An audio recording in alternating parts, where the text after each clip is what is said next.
మళ్ళీ మొదటి నుంచి రానా? ఏమంటివి మానవ జాతి నీచమా? ఎంత మాట! వైద్యుని వరకు వెంటాడి వేధించి ముప్పు తిప్పలు పెట్టి మీ ధర్మసూత్రములను మంటగలిపి తన పతి ప్రాణములు దక్కించుకున్న నారీమణి సావిత్రిదే జాతి, మానవ జాతి. తన భక్తితో సాక్షాత్ పరమశివుడనే ప్రత్యక్షము గావించి మీ పాసమును సైతం గడ్డిపోతగా నుంచి ప్రాణహరులైన మిమ్ములనే ప్రాణభయంతో పరుగులెత్తిచ్చిన పసివాడు మార్కండేయుడిదే జాతి, మా నవజాతి. నీచమన్న మా జాతి మూలమున ఏనాడో ప్రతిష్ఠ మూట కట్టుకున్న మీరు నేడు జాతి అని మమ్ము అవహేళన చేయుటయా? ఎంత వివేకం, ఎంత జ్ఞానం, ఎంత కుసంస్కారము!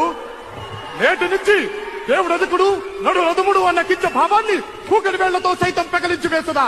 ముక్తులు పొందే ముక్కోటి దేవతలు, దిక్కులలేలే అష్ట దిక్పాలకులు, మరుగుడించే పంచభూతములు సైతం జయహోన్నరుడు అని హర్షించే విధముగా సింహాసనము నవీష్టించదా? స్వర్ణ మణిమయ రత్న ఖచ్చితాలంకృతమైన ఈ సభా మందిరమున అకుంఠిత సేవాదక్ష పరివార సమూహ మధ్యమున కూతుల పరిరక్షణ ఈ రౌరవమున సర్వదా శతదా సహస్రదా పాప పంకిలమైన కుల మత జాతి కుమములు సమూలముగా శాశ్వతముగా ప్రక్షాళన గావించారు.